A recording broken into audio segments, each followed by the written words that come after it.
Hey, what's going on YouTube? Welcome back. We have another ball review for you today.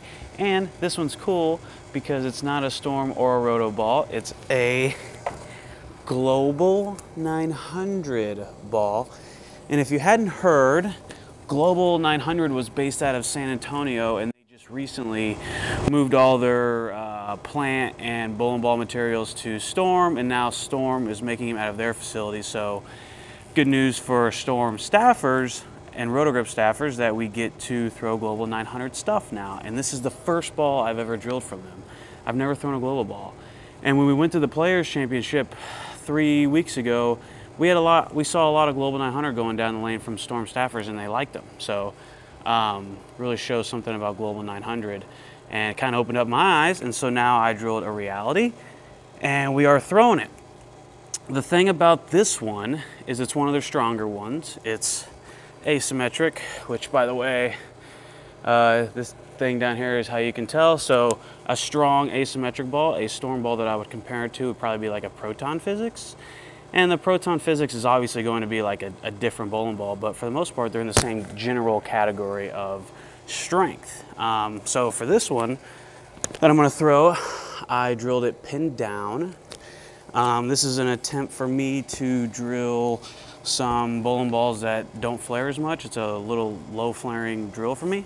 So yeah, that's kind of the thing about that. The Proton Physics, I think I threw in a previous ball review, drilled through the ring, and we're just gonna see the difference between them. Yeah, so let's give it a go. Okay, so when I first start throwing a bowling ball, I like to kind of categorize it in terms of like, okay, is it a really strong bowling ball? Is it meant to be expensive and strong, big asymmetric core, or is it meant to be a little more medium to where it doesn't hook as much, or is it a little less? Is it a weaker ball? Is it a weak cover?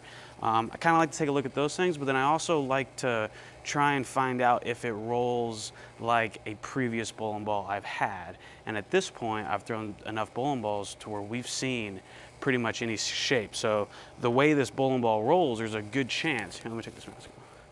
There's a good chance that it's rolled like a previous bowling ball we've thrown or something similar.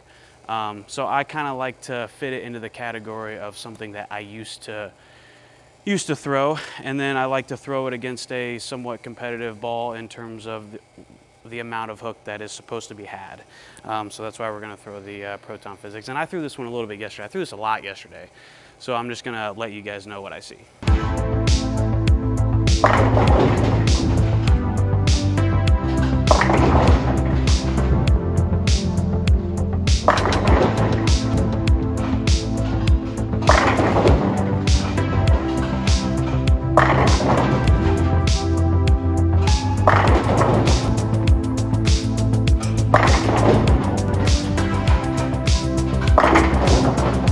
Just being honest with you, the pattern that is out isn't necessary. It's a little burn up, as so do we speak, so there's not a ton of oil on it. It's the leftover from yesterday, which with a big, strong bowling ball, these are the balls that you like to throw on the heavier oil. And so this pattern that's out right now is actually not necessarily ideal for this kind of bowling ball, but it's a good way to practice on it because then we get to see how versatile it is. So if it looks pretty good when there's plenty of hook, that's a good thing because we also know that it's supposed to be good when there's oil.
So to be honest with you, I've kind of thrown both of these in similar spots. I've tried throwing the proton physics to the right a little bit. I think I've got a couple shots for you guys there, and just to see like if the ball will come back. That's always a big factor. Like if you miss right, does it come back? That's what I like to test. So I threw the proton physics out to the right a little bit and it didn't come back. So that tells me that it's a little bit too big of a bowling ball. And now I just threw the reality out a little bit farther to the right and it almost did the exact same thing. So that tells me that they are really kind of similar. Now, granted, we have to take into consideration the drilling. This one is a little bit lower flaring drill than the proton physics, but in terms of like similarities, I think there are quite a few of them. Now, you guys at home might throw these balls and have them a little bit different, or depending on how you drill them, but just first thoughts on the reality, it compares really well to a high performance, strong, asymmetric storm bowling ball. That is something that is very hard to do. So right out the gate, first 900 global bowling ball I've thrown is actually really good, and it's reading really well on a lane condition that doesn't necessarily match up to what it's supposed to do. So that's telling me a lot already. Yeah, so overall, I'm really excited to throw this ball. It's actually really cool that we get to throw the 900 global stuff. I know Storm's really excited about it. I've thrown a couple shots with the trend just to kind of show you guys a little bit of a difference. This ball is actually much cleaner, and the next ball video I'm doing, I think I'm going to review Balmo's old trend bowling ball, which that's a really interesting and cool one as well. So hope you guys like this video. Global 900 reality, really cool stuff, really fun stuff happening on the Storm front to where, you know, we get to throw more bowling balls. I mean, what's better than that? So let me know in the comments below what you guys think of the Global 900 reality, and also let me know what bowling balls you guys want me to review. As always, our membership with an annual, you get a bowling ball for free, any Storm bowling ball of your choice. I'll put the link down below. That is a coaching service that Kyle and I offer. We're really passionate about, so we'll do that, and then we'll see you guys next time.